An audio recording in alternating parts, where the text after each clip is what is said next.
నమస్కారం. లక్ష్మి చెప్పే కథలకు స్వాగతం. వీణులతో వీక్షించటానికి సిద్ధం కండి. ప్రియ సఖులు, ఇప్పుడు మనం సుప్రసిద్ధ సీనియర్ రచయిత్రి శ్రీమతి రంగనాయకమ్మ గారు రచించిన మురళీ వాళ్ళమ్మ అనే ఓ చక్కటి కథను విందామండి. ఈ కథ 1999లో ఆంధ్రజ్యోతి వారపత్రికలో ప్రచురింపబడింది. ఇక కథ మొదలు పెట్టేస్తున్నానండి. ఫోను చీకట్నే గోలగోలగా. అబ్బా, మళ్ళీ తెల్లవారటం భయం. దాని దగ్గర వేళ్లాడాలి. ఆ వేళ్లాడే మనిషి ఇంట్లో లేనే లేడుగా, ఇంకా ఎవరి కోసం? కాసేపు ఆగింది గోల. మళ్ళీ మొదలు. రజనీ, చూడరాదు, మురళి ఏమో చూడు తొందరగా. చూస్తున్నాను అత్తయ్య. మళ్ళీ ఆగింది ఫోను. రజని వంటింట్లోకి రాగానే రుక్మిణి అడిగింది, ఎవరు ఇంత పొద్దున్నే? మురళియేనా? కాదత్తయ్య, శ్రీలత గోవా నుంచి చెప్పింది రజని. మురళి మాట్లాడలేదా? ఆ అమ్మాయే మాట్లాడింది. ఆ అమ్మాయికి నీతో ఏం పని? ఏం మాట్లాడింది? అత్తగారు ఆశ్చర్యపడుతూ చూసింది. రజని కొంచెం తటపటాయిస్తూ, హోటల్ నుంచే చేసింది. సముద్రపు ఒడ్డుకు బయలుదేరుతున్నారట. ఇప్పుడే బయలుదేరుతున్నాం. భలే ఎంజాయ్ చేస్తున్నావులే రజని, నువ్వుంటే చాలా బాగుండేది అంది అని రజని పాఠం అప్పచెప్పినట్లు చెప్పింది. రుక్మిణి మళ్ళీ ఆశ్చర్యపోతూ, మరి మురళి లేడా అక్కడ అని రెట్టించింది. పక్కనే ఉన్నట్టున్నాడు. ఏం మురళి అని పక్కన మురళితో మాట్లాడినట్టే అనిపించింది. ఏముందిలే, మాట్లాడటానికి అనుకున్నాడేమో అంది రజని. అదేం మాట, వెళ్ళి 2 రోజులైంది. ఇంట్లో ఎలా ఉన్నారో కొంచెం అడగొద్దు అంటూ రుక్మిణి మొహం చిట్లించింది. మళ్ళీ ఫోను. రజని గబగబా వెళ్ళింది. ఈసారి మురళే. ఏం లేదు, ఇందాక లత గమ్మును పెట్టేసింది. ఏం చేస్తున్నారు? అమ్మ ఏం చేస్తుంది అడిగాడు. ఇప్పుడే లేచాము, అత్తయ్య వంటింట్లో ఉన్నారు, పిలవనా? వద్దులే కానీ జ్వరం తగ్గిందా నీకు అడిగాడు. రజని నవ్వింది. అదేం జ్వరం, ఏదో కొంచెం వచ్చింది, ఎప్పుడో తగ్గిపోయింది. నువ్వు కూడా వస్తే బాగుండేది రజని. అస్తమానం వెళ్తూనే ఉంటావుగా, ఇంకెప్పుడైనా వస్తాను అంది. మళ్ళీ వచ్చే నెలలోనే రావాలి, కానీ అప్పుడంతా డైరెక్టర్లతో మీటింగులు అది బిజీగా ఉంటుంది. ఇప్పుడు చాలా లీజర్గా ఉన్నాం. సరేలే, ఇప్పుడు ఏం చేస్తాం? అంతేగా, మరి ఫోన్ పెట్టైనా అన్నాడు. ఎప్పుడు వస్తున్నావు? మర్చిపోయాను, రేపు రాత్రికే 10 దాటుతుందేమో. అన్నట్టు నిన్న నీకు ఒక చీర సెలెక్ట్ చేసింది లత చెప్పాడు మురళి. ఎందుకు? ఇప్పటికే బోలెడున్నాయి, వద్దు. కొనేశాక ఏం చెయ్యాలి? లతకిచ్చేనా అన్నాడు. నీ ఇష్టం. సరదా కన్నాలెద్దు, మరి పెట్టేనా? సరే. కొంచెం నవ్వు మొహంతో వంటింట్లోకి వెళ్ళింది రజని. మురళి చేశాడత్తయ్య చెప్పింది. అదే అనుకున్నాలే, ఇప్పటికి తెలివచ్చిందేమో. ఏమన్నాడు? రేపు రాత్రికి వస్తున్నాడట అని ఊరుకుంది. చీర కొన్నాడట. లత సెలెక్ట్ చేసిందిట. చాలా చీరలు ఉన్నాయి కదా అంటే, అయితే లతకి ఇచ్చేనా అన్నాడు అని చెప్తే, అలాంటి సరసాలంటే అత్తగారికి చాలా కోపం వస్తుందని తెలుసు రజనికి. కొన్ని మాటలు అత్తగారు అస్సలు సహించదని బాగా తెలుసు. రేపు వస్తున్నాడట అని మళ్ళీ ఆ 2 మాటలే చెప్పి పనిలో పడింది రజని. పగలంతా 10 సార్లు ఫోన్లు. మిస్టర్ మురళీమోహన్ ఉన్నాడా అంటూ, మద్రాసు నుంచి, సేలం నుంచి, బెంగళూరు నుంచి, ఏవేవో ఊళ్ళ నుండి.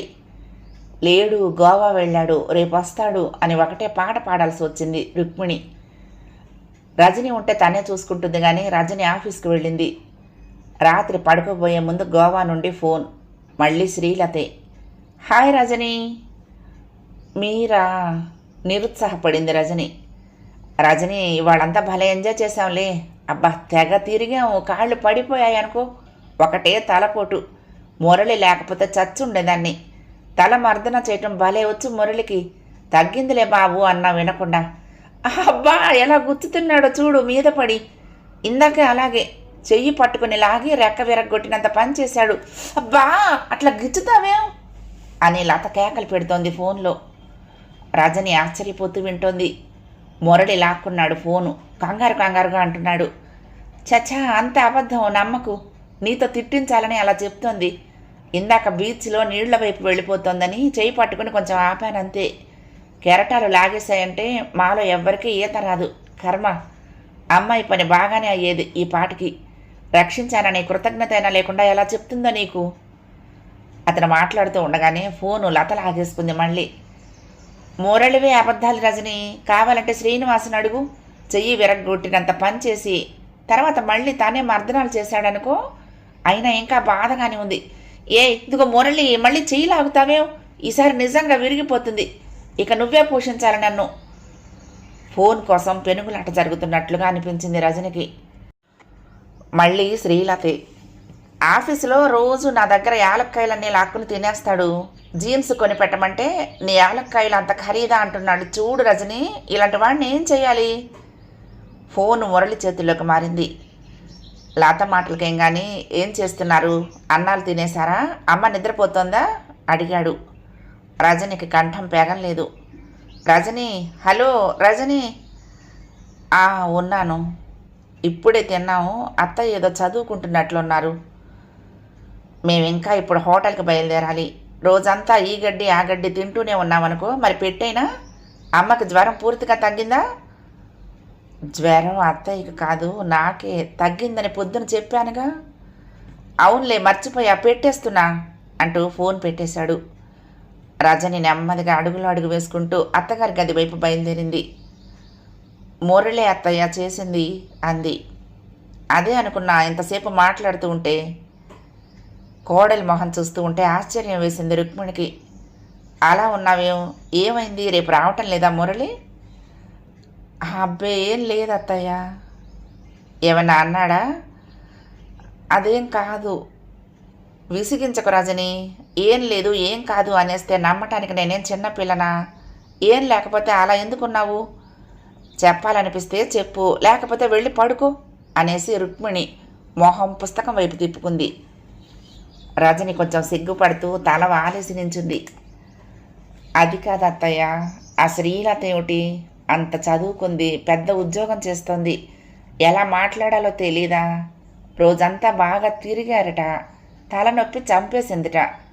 మురళికి తల పట్టడం బాగా వచ్చే అంది. ఇదిగో ఎలా గిచ్చుతున్నాడో చూడు అని అరిచింది. అంత పిచ్చి పిచ్చిగా మాట్లాడింది. రుక్మిణి నిర్ఘాంతపోతూ వింది. నువ్వేమన్నావు? ఏమో, నేనేం అనలేదు. నాకేం తోచలేదు అసలు. అయినా ఏమన్నా అంటే మురళి గురించి నేనేదో అనుమానపడుతున్నట్లు అనుకోడు. ఏం అనుమానపడితే తప్ప? వెకిలి వేషాలు వేస్తూ ఉంటే అనుమానపడక ఏం చేస్తారు? రుక్మిణి కోపంగా అంది. చిచ్చి, నాకు అలాంటి అనుమానం లేదు అత్తయ్య. నిజంగా ఆ అమ్మాయి నాతో అలా చెప్పడం ఏం బాగుంటుందని అంటున్నాను అంతే. ఏం చేసింది తప్పు కాకపోతే చెప్తే ఎందుకు బాగుండదు అంది రుక్మిణి. అవుననుకోండి అని రజని కొంచెం నవ్వింది. శ్రీలత మాటలకి అత్తగారికి చాలా కోపం వచ్చిందని రజనికి బాగా అర్థమైంది. మరి మురళి ఏమన్నాడు? ఏమన్నాడు? కాదు, నీళ్ల దగ్గరికి వెళ్తూ ఉంటే పడిపోతుందేమోనని చెయ్యి పట్టుకున్నాను అంతే అని ఏదో అన్నాడు. అంతకన్నా చెప్పడానికి భయం వేసింది రజనికి. బాగానే ఉంది సహాయాలు చేయటం. తలనొప్పికి మర్దనాలు చేస్తాడు, ప్రమాదాల నుంచి రక్షిస్తాడు. చాలా బాగుంది అని రుక్మిణి మొహం చిట్లించింది. పడుకుంటాను అత్తయ్య, నిద్రొస్తోంది అని కదిలింది రజని. మనసు పాడు చేసుకోకు అనలేదు అత్తగారు.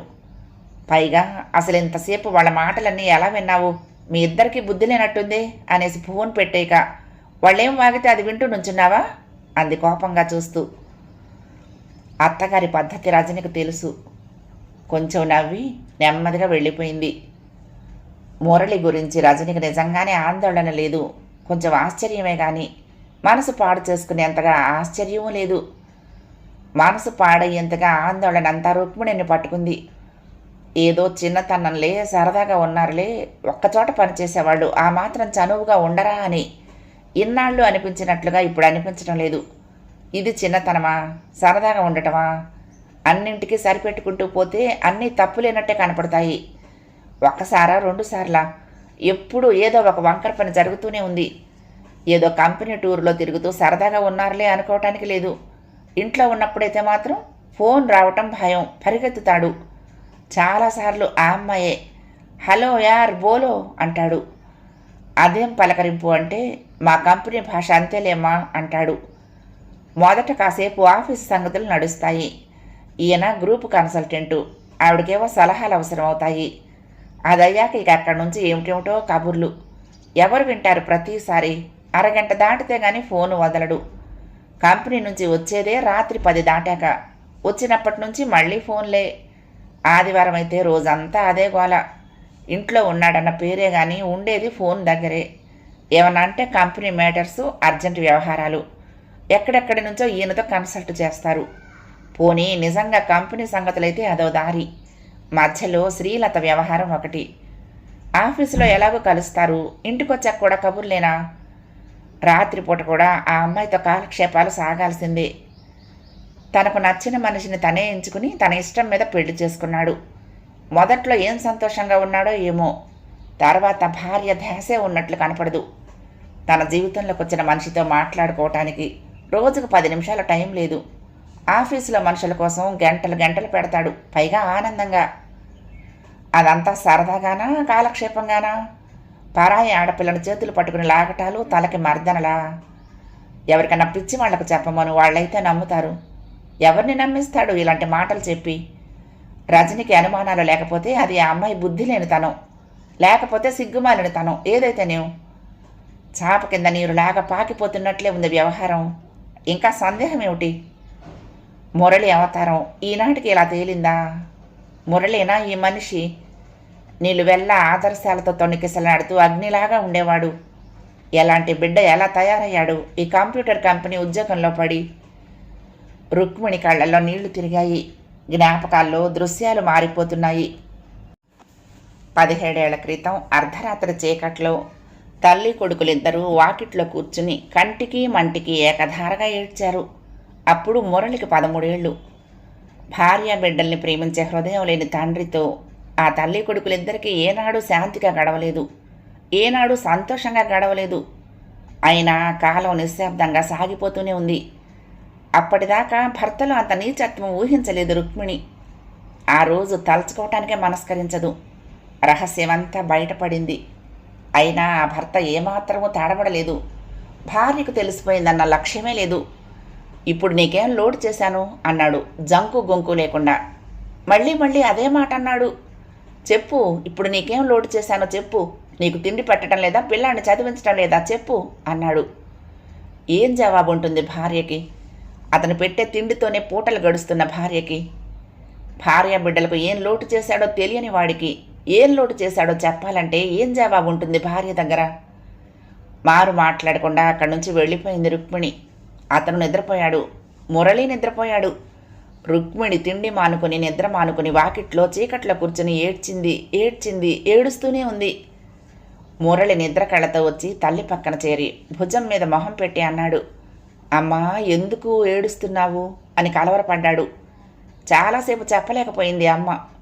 అమ్మతో పాటు మురళి కూడా ఏడ్చాడు. ఎందుకో తెలియకుండానే అమ్మతో కలిసి ఏడ్చాడు. వద్దు వద్దు అని అమ్మ వారించింది. కొడుకు ఏడు పాపటానికి తన ఏడు పాపుకుని చెప్పింది. మీ నాన్న ఇంకో కాపురం పెట్టాడు ఇంకో ఇంట్లో అని. తనతో ఏం మాటలు అన్నాడో కూడా చెప్పింది. ఏం అర్థమైందో కానీ మురళి ఎంత కోపం తెచ్చుకున్నాడో, ఎంత ఉడికిపోయాడో. ఇద్దరూ అలాగే కూర్చున్నారు నిస్సహాయంగా. అమ్మా ఏం చేద్దాం అన్నాడు హఠాత్తుగా. ఆ మాటలు గుర్తొస్తే రుక్మిణికి ఇప్పటికీ శరీరం పులకరిస్తుంది. ఏం చేద్దామమ్మా అన్నాడు మళ్ళీ. ఏదో చెయ్యాలి, ఏడవటం కాదు ఇంకేదో చెయ్యాలి అంటున్నాడు. తనే మార్గం కూడా చూపించాడు. చిచ్చి ఇక్కడ ఉండొద్దమ్మా అన్నాడు ఆగ్రహంగా. ఉండక ఏం చేస్తాం నాన్న, ఎక్కడికి పోతాం, ఎలా బతుకుతాం అనబోయే మాటలు ఆపుకుంది. ఎలాగో బతకాలి, బతకపోతే చావాలి. మరి నీ చదువు అంది.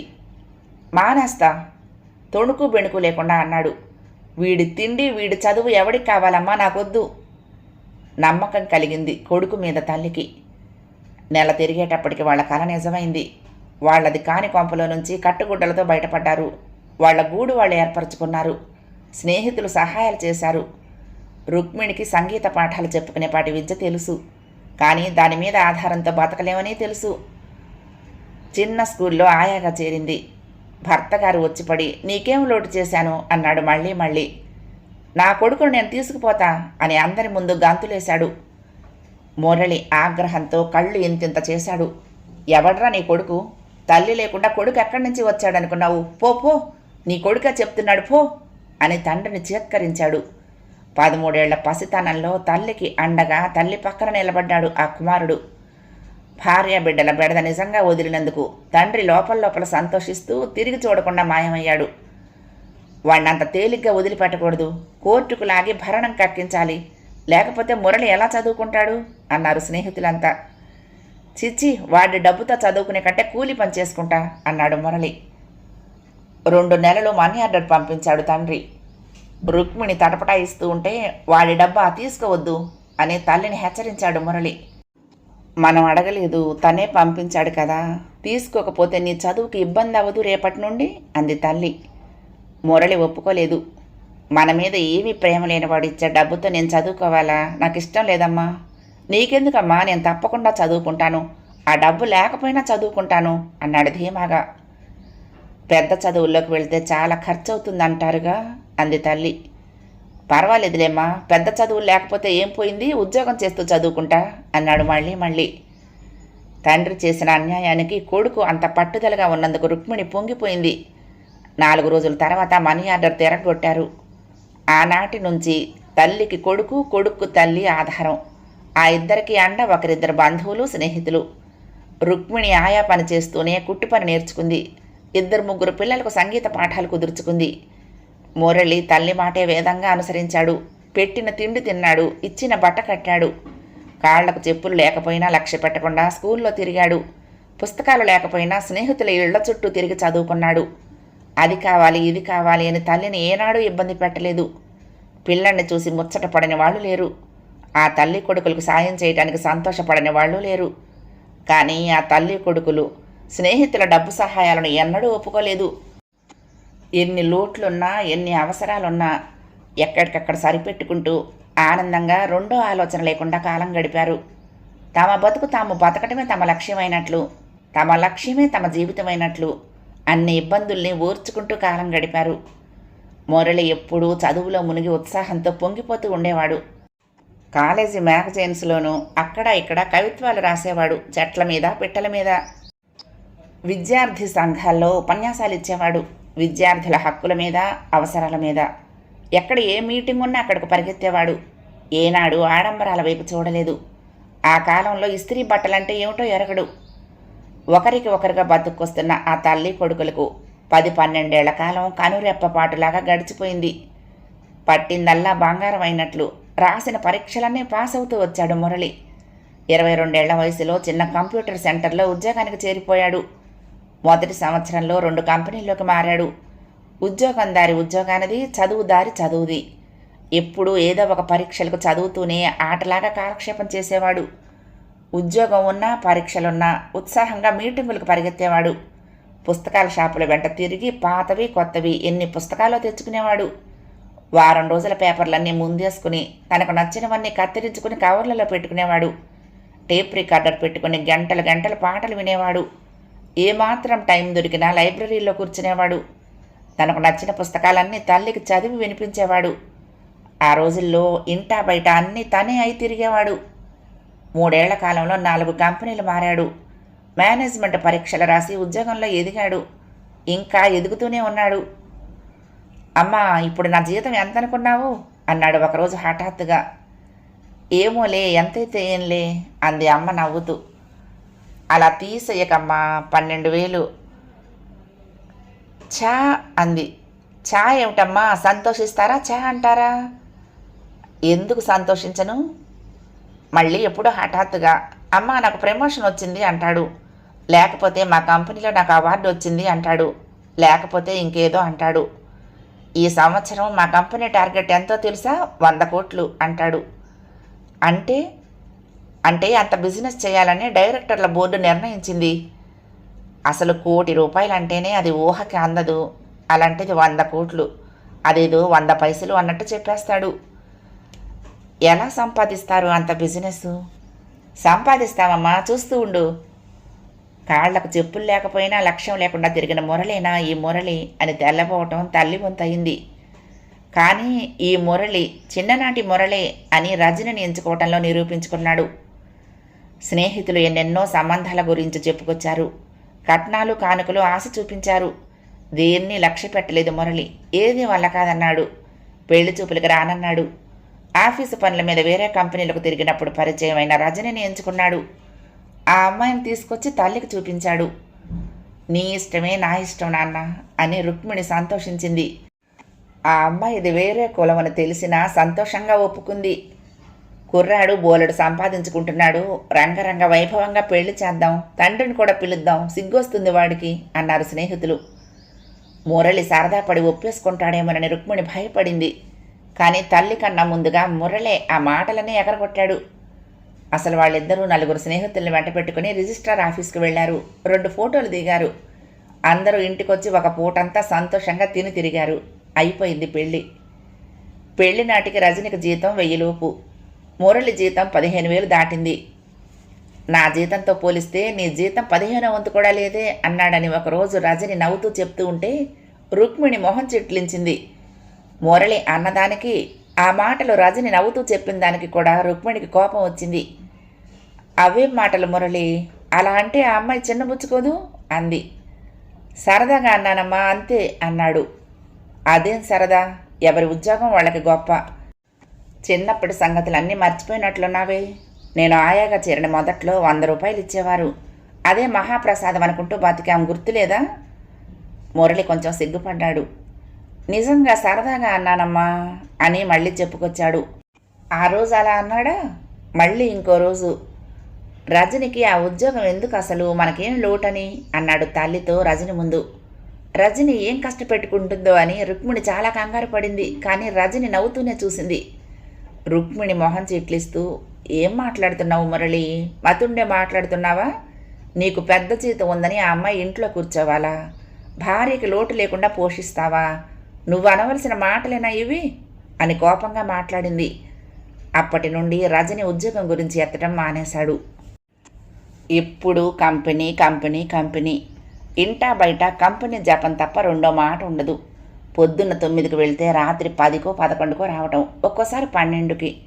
రోజుకు 14 గంటలో 16 గంటలో పని కోసమే. ఒక్కో రోజు ఎగురుకుంటూ వస్తాడు. గవర్నమెంట్ నుంచి మాకు 50 లక్షలకు ఆర్డర్ వచ్చింది అంటాడు పొంగిపోతూ. మర్నాడో 3వ నాడో నీరసంగా వస్తాడు.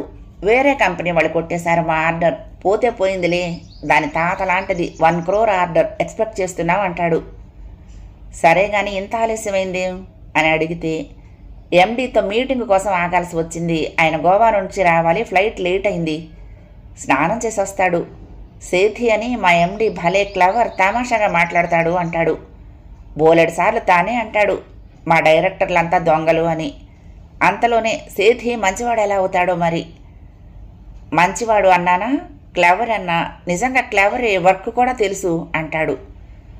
అబ్బా పోనీ, నువ్వు అసలు ఇంట్లో ఉన్నప్పుడు కంపెనీ సంగతులు మాట్లాడుకు అని ఒక్కోసారి రజని కూడా విసుక్కుంటూ ఉంటుంది. ఇవాళ పేపర్ చూసావా అంటే, పేపర్ చూసి వారం రోజులైంది అంటాడు. ఇదే ఉద్యోగం ఇంత ఘోరంగా ఉంది, అందరూ ఇలాగే చేస్తారా ఈ కంపెనీలో అని రుక్మిణి ఆశ్చర్యపోతూ ఉంటుంది. మురళి గ్రూప్ కన్సల్టెంట్ అయ్యాక ఇంటికి ఫోన్ కూడా వచ్చింది. ఇక అర్ధరాత్రి దాకా ఎక్కడెక్కడి నుంచో ఎవరో ఒకరు ఏదో ఒకటి అడుగుతూనే ఉంటారు. అన్నం తింటూ కూడా ఫోన్లు మాట్లాడతాడు. బిజినెస్ జర్నల్స్ చదువుతూ ఫోన్లు మాట్లాడతాడు. రోజు మొత్తం మీద ఇంట్లో గడిపేది 7-8 గంటలే. 7 గంటలు నిద్రకి, మిగిలిన గంట స్నానాలకి పానాలకి. కారుకు లోన్ ఇస్తారు, కొనుక్కుందామా అన్నాడు ఒకరోజు. అసలు స్కూటర్ కొన్నప్పుడే తల్లి బాగా అడ్డం చెప్పింది. స్కూటర్ల మీద ప్రమాదాలు జరుగుతాయి, బస్సుల్లో తిరగరాదా అంది. కానీ స్కూటర్ తప్పలేదు. ఇప్పుడు కారు. మీరిద్దరూ స్కూటర్ మీద తిరుగుతూనే ఉంటారుగా, ఇప్పుడు కారు ఎందుకు అని మళ్ళీ అడ్డం చెప్పింది తల్లి. మరి మనం ముగ్గురం వెళ్ళాలంటే దానికోసం కార్లు కావాలా, లేకపోతే వెళ్ళలేమా? రిక్షాలు లేవా, ఆటోలు లేవా? నవ్వాడు మురళి. రిక్షాలా ఆటోలా అన్నట్టు. కంపెనీ లోన్ ఇస్తుంది కదమ్మా, ఏను కోసం కూడా లోన్ ఇస్తుందేమో చూడు అంది.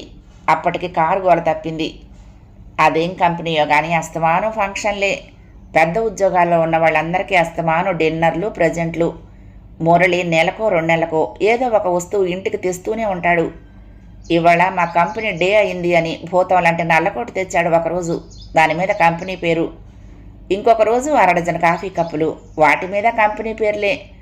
ఒకసారి కూర గిన్నెలు, చెవుల పిల్లుల్లాగా ఇంతింత చెవులు వాటికి, వాటి మీద కంపెనీ పేర్లే. ఒకసారి నీళ్ల జగ్గు, మరొకసారి సూట్ కేసు, ఒకసారి హాట్ బాక్సు. చూసి చూసి రజని కూడా విసుక్కోవటం మొదలుపెట్టింది. డబ్బే ఇవ్వచ్చు కదా, డబ్బు ఇస్తే మనకు కావలసినవి మనం కొనుక్కుంటాము, మనకేం కావాలో వాళ్ళకేం తెలుస్తుంది.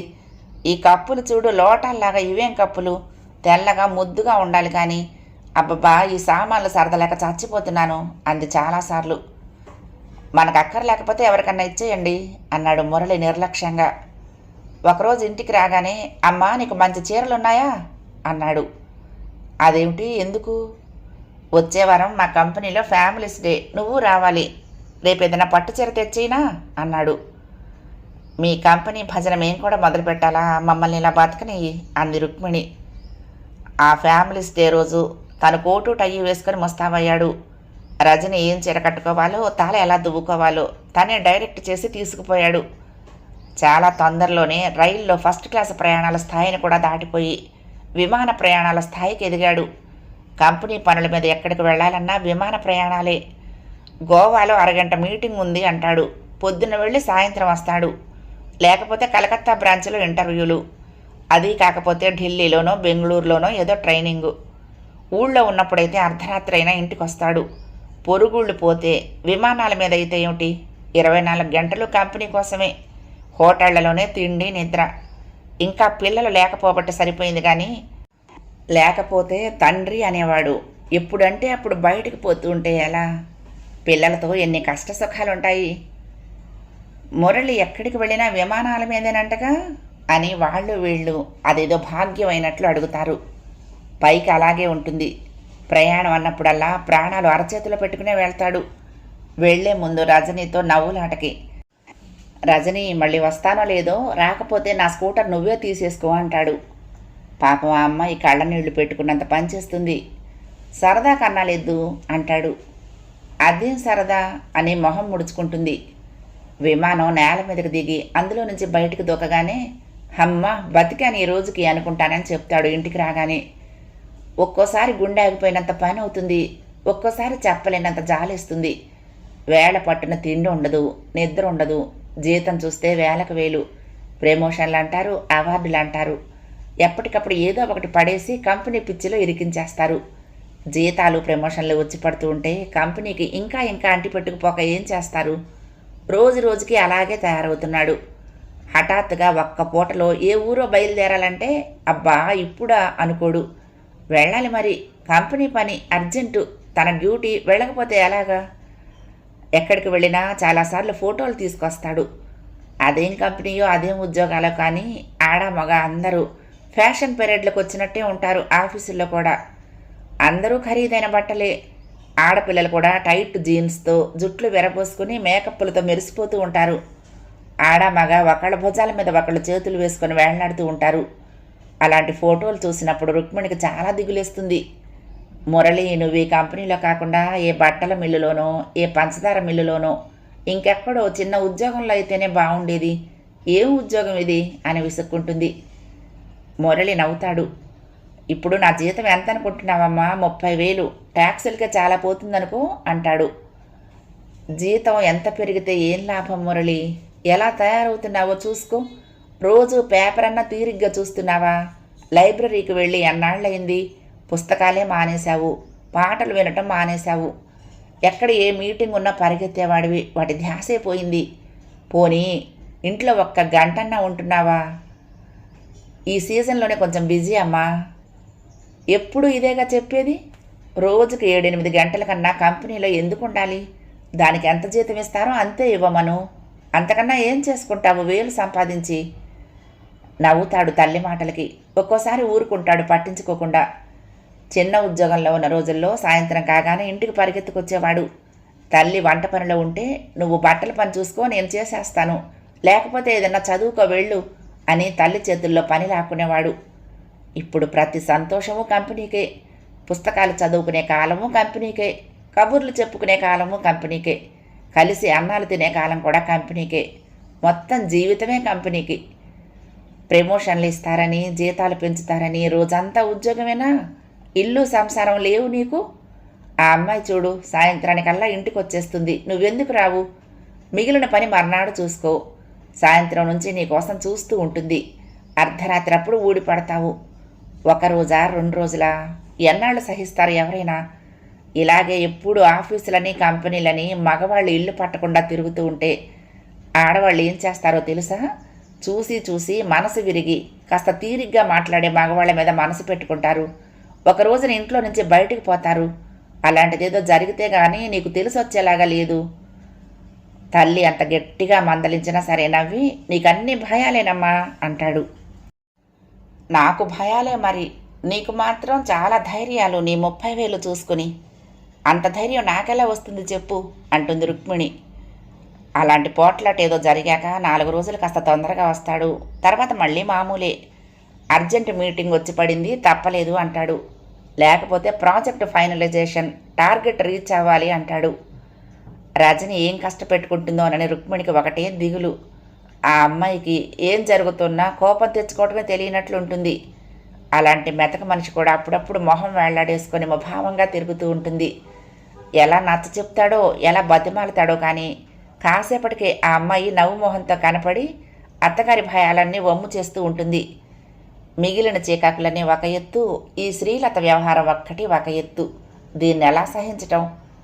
తనే ఎంచుకుని తన ఇష్టంతో ఒక మనిషిని తన జీవితంలోకి తెచ్చుకున్నాడు. ఈ మనిషి మీద ఎంత లక్ష్యం లేకుండా ఉన్నాడో, అవతల మనిషి మీద ఎంత ఆసక్తితో ఉన్నాడో తెలిసిపోవటం లేదు.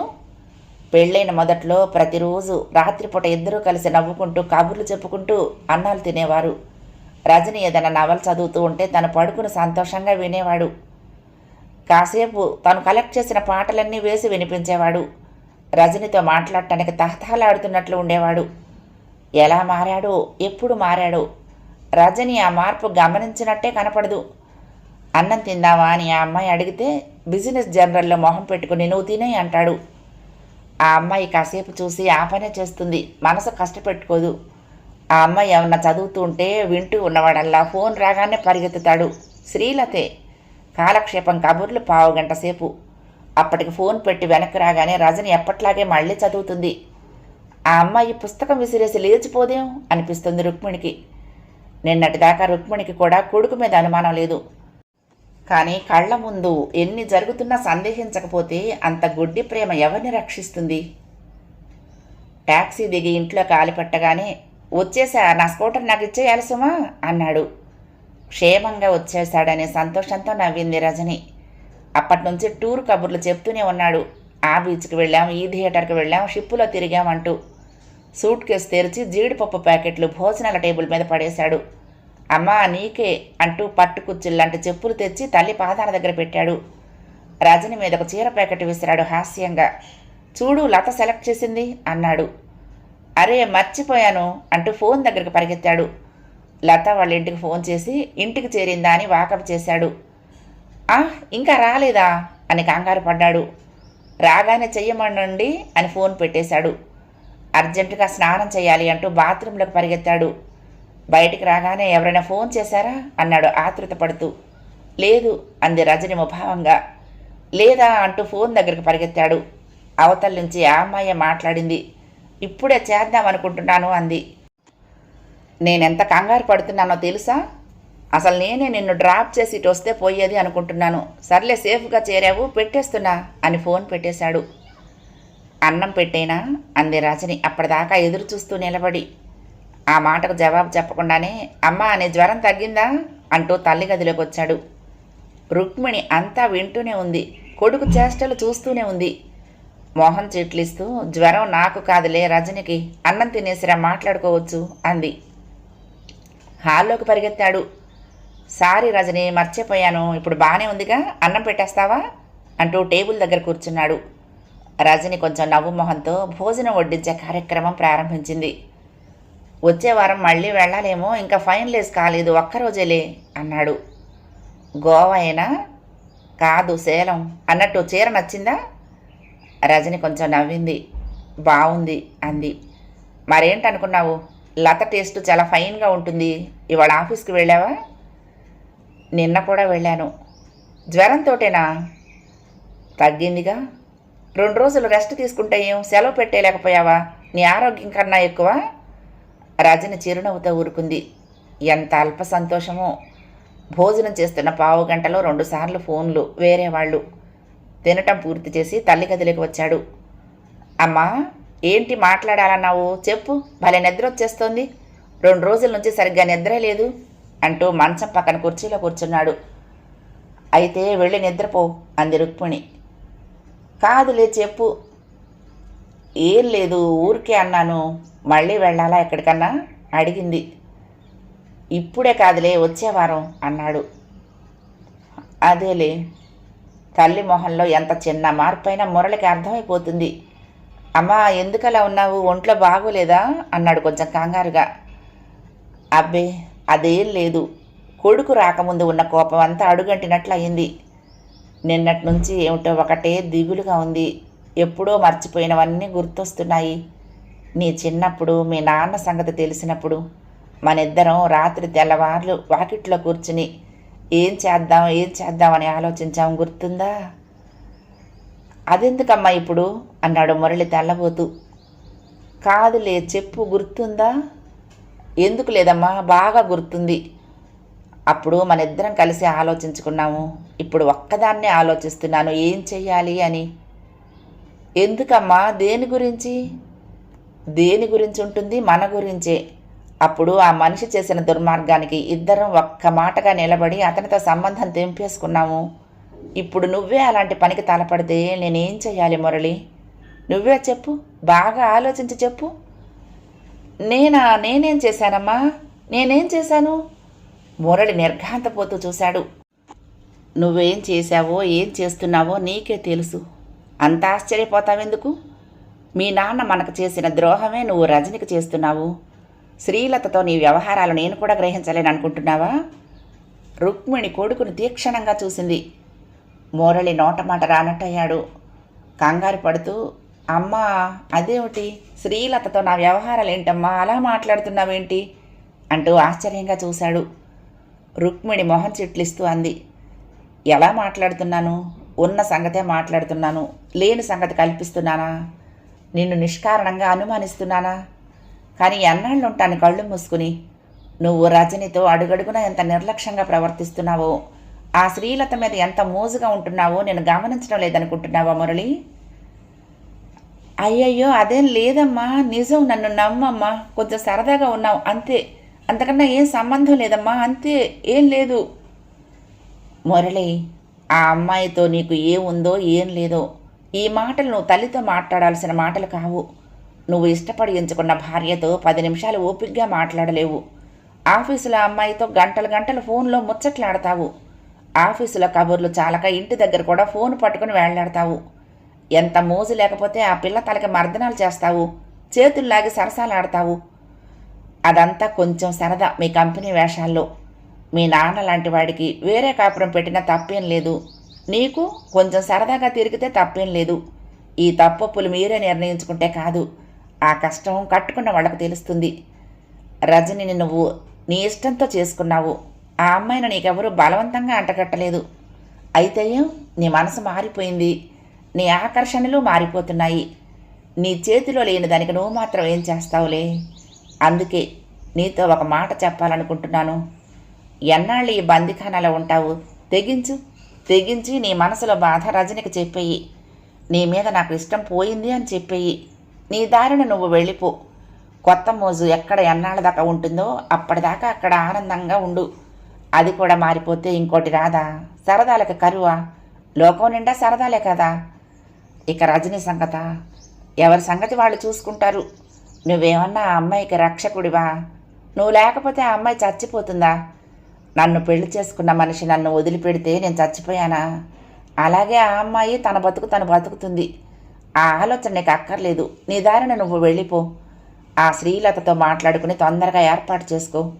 ఈ మాట చెప్పాలనుకున్నాను నీకు, అంతే. విన్నావు కదా? ఆ ఏర్పాటు ఏదో చేసుకో, వెళ్ళు అంది. మురళి కింది పెదవి మీదకెత్తకుండా తల వాలేసి కూర్చున్నాడు. కట్టుకున్నవాడు వీసమెత్తన్న అభిమానం చూపించలేదని నేను, కన్న తండ్రి ఎన్నడూ ప్రేమించలేదని నువ్వు ఎంత క్షోభపడ్డావో అంతా మర్చిపోయావు. నీ కాలం వచ్చినప్పుడు నువ్వు అలాగే తయారయ్యావు. ఆ మనిషి చేసింది దుర్మార్గం అయితే నువ్వు చేసేది సన్మార్గం అవుతుందా? ఆ మనిషితో ఎందుకు తెగతింపులు చేసుకున్నావు? అదే పని నువ్వు చేస్తే నీతో రాజీ పడతాననుకున్నావా? భర్తను ఎదిరించి బతికింది బిడ్డలతో రాజీలు పడటానికా? నీ చేష్టలు చూస్తూ తల ఊపుతూ కాలం గడుపుకోమంటావా? అలా జరగదు మురళి. ఎవరి దారి వాళ్ళు చూసుకుందాము. నా కుట్టు పని నాకుంది, నా ఆయా పని నాకు మళ్ళీ దొరుకుతుంది. తిండి సంపాదించుకోవటం కష్టం కాదు. నీ దారి నీది, నా దారి నాది. ఇది చెప్పాలని నిన్నటి నుంచి ఆలోచిస్తున్నాను. విన్నావు కదా? మురళి జవాబు చెప్పే ప్రయత్నం చేయలేదు. రజని నిర్ఘాంతపోతూ తలుపు దగ్గర నిలబడి వింటోంది. అత్తగారిని అంత కోపంగా ఎప్పుడూ చూడలేదు. భర్తని అంత నిస్సహాయంగా కూడా ఎప్పుడూ చూడలేదు. రజని, కూర్చో, నీతో కూడా మాట్లాడాలి అంది రుక్మిణి. రజని మారు మాట్లాడకుండా బల్ల చివర కూర్చుంది తల వంచి. మురళితో మాట్లాడింది విన్నావా? ఆ శ్రీలతతో వ్యవహారం నీకెలా ఉందో కానీ నేను మాత్రం భరించలేకపోతున్నాను. నీతో మాట్లాడటానికి 2 నిమిషాలు కూడా శ్రద్ధ పెట్టడు. ఆ మనిషి కోసం ఫోన్ దగ్గరే వేళ్లాడతాడు. నువ్వు ఎంతో ముచ్చటగా పుస్తకం చదివి వినిపిస్తూ ఉంటే అవతల మనిషి ఫోన్లో పిలవగానే నిన్ను తోసి పారేసి ఆ మనిషితో కాలక్షేపం చేస్తాడు. అది చాలదు నీ శరీరం దహించుకుపోవటానికి, నీ రక్తం ఉడికిపోవటానికి. అంతా నీ కళ్ళ ముందే జరుగుతూ ఉంటుంది. అయినా నువ్వు చూడదలుచుకోవు. నువ్వు గట్టిగా బాధపడటం నేను ఒక్కసారి కూడా చూడలేదు. ఇంత నిమ్మకు నీరెత్తినట్లు ఎందుకుంటావో నాకు అర్థం కాదు. మురళికి నీ మీద ప్రేమ పోయిందని నీకు అర్థం కావటం లేదు రజని. మనసు లేని కాపురం ఎందుకని అతనికి చెప్పేరాదు? అతని దారిని అతన్ని వెళ్ళిపోమ్మని వదిలేరాదు? నీకు ఇంకొక దారి ఏర్పడేదాకా నీకు అండగా నేనుంటాను. నన్ను నమ్ము. ఇప్పుడు నీకు చాలా అనుభవం ఉంది కదా. ఈసారి నిన్ను నిజంగా ప్రేమించే మనిషిని ఎంచుకో. అలాంటి మనిషి కోసం ఎన్ని సంవత్సరాలైనా ఎదురు చూడు. ఎవరు దొరకపోతే ఒంటరిగా ఉండిపో. ఎన్నిసార్లు భరిస్తావు ఇలాంటి అవమానాలు? రజని, నీ మీద మనసు లేని మనిషితో ఎందుకు ఈ సంసారం? మురళిని ఈ బందిఖానా నుంచి పంపించెయ్యి. అతనికి ఎవరితో ఆనందంగా ఉంటే వాళ్ళతో బతకమని చెప్పు. నీతో ఆనందం లేదు కదా. అలాంటి మనిషితో జీవితం ఎందుకు నీకు? అది నీకు అవమానం కాదు? చెయ్యలేవా ఆ పని? ఎందుకు చేయలేవు? మురళి చేష్టలే బాగున్నాయా నీకు? ఇలాగే భరిస్తూ ఉంటావా? నీ జీతం కన్నా అతని జీతం 20 రెట్లో 25 రెట్లో ఎక్కువ. అతను నీకోసం కొనని వస్తువు లేదు. రేపో మాపో కారు కూడా తేబోతున్నాడు. రాబోయే కాలమంతా ఇంతకన్నా సిరి సంపదలతో గడుస్తుంది. కాకపోతే నువ్వు అతన్ని చూసి చూడనట్లు వదిలేయాలి. వేలు సంపాదించే భర్త కదా. కంప్యూటర్ కంపెనీలో పెద్ద పదవిలో ఉన్నవాడు కదా. అతని సరదాలు అతనికి ఉంటాయి. అతని కాలక్షేపాలు అతనికి ఉంటాయి. నీ కోపతాపాలతో అతనికి కాళ్ళబంధం కాకూడదు. ఆ ఒక్క స్వేచ్ఛ అతనికి ఇచ్చేస్తే నీకోసం అతను ఎన్ని వస్తువులైనా కొంటాడు. అందుకే నువ్వు ఇంత అణుకుగా ఉంటున్నట్లున్నావు. మీ ఇద్దరితోటి పిచ్చెత్తిపోతున్నట్టుగా ఉంది నాకు. ఇంకా ఎన్నాళ్ళు ఇలాగా? ఇద్దరూ తేల్చి చెప్పండి. ఎప్పట్లాగే మనం ముగ్గురం కలిసి ఉంటామా? లేకపోతే రజని మనమిద్దరం కలిసి ఉందామా? అది ఇది కాకపోతే నా దారిని నేను వెళ్ళిపోనా? ఏదో ఒకటి తేల్చుకోవాలి మనం.